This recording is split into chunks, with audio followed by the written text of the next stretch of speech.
এই মুহূর্তে সবচেয়ে বড় খবর, নিয়োগ দুর্নীতি মামলায় বড় প্রভাবশালী ব্যক্তিদের নাম জড়ালো। সিবিআই আদালতে জানায় পার্থ চট্টোপাধ্যায় তাদের কথাই কাজ করতেন। এবার রাজনৈতিক প্রভাবশালীদের জিজ্ঞাসাবাদ করবে সিবিআই। পার্থ চট্টোপাধ্যায় জামিন শুনানিতে বিস্ফোরক তথ্য। কার মদত ছিল, পিসি না ভাইপো, সব পর্দা ফাঁস হবে, শুধু সময়ের অপেক্ষা। নমস্কার, আমরা দেখছেন এম নিউজ বাংলা। প্রাথমিক নিয়োগ শিক্ষক দুর্নীতি মামলায় এবার নতুন মোড়। রাজনৈতিক প্রভাবশালীদের জিজ্ঞাসাবাদ করতে চলেছে সিবিআই।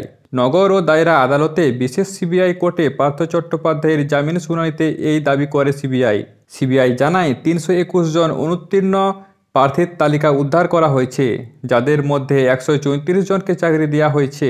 এই তালিকায় প্রাক্তন মন্ত্রী পার্থ চট্টোপাধ্যায় নিজেই পাঠিয়েছেন এবং সেই তালিকায় একাধিক রাজনৈতিক প্রভাবশালীদের নাম রয়েছে। সিবিআই আদালতে দাবি করেন, পার্থ চট্টোপাধ্যায়ের নির্দেশেই ওএমআর সিট নষ্ট করা হয়েছিল। তার কথাতেই ৫৫২ জন অযোগ্য প্রার্থীকে নিয়োগের জন্য তালিকা পাঠায় মানিক ভট্টাচার্য।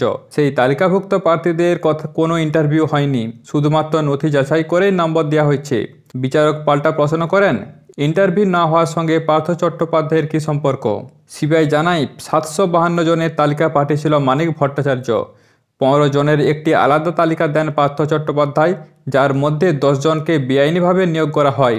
এই তথ্য প্রকাশ্যে আসার পর রাজ্য সরকারের ভূমিকা নিয়ে বড় প্রশ্ন উঠেছে। সিবিআইয়ের তদন্ত অনুযায়ী রাজনৈতিক নেতাদের প্রত্যক্ষ মদতে সরকারি পরীক্ষায় ব্যাপক দুর্নীতি হয়েছে, যা রাজ্য সরকারের ব্যর্থতা স্পষ্ট প্রমাণ করে। এই মামলার পরবর্তী শুনানি ও রায় ৩রা এপ্রিল। সিবিআইয়ের তরফে এই দুর্নীতির মূল ষড়যন্ত্রকারী হিসাবে পার্থ চট্টোপাধ্যায়কে দায়ী করা হয়েছে। এখন দেখার আদালত কী সিদ্ধান্ত নেয় এবং অন্য রাজনৈতিক প্রভাবশালীদের নাম প্রকাশ্যে আসে কিনা।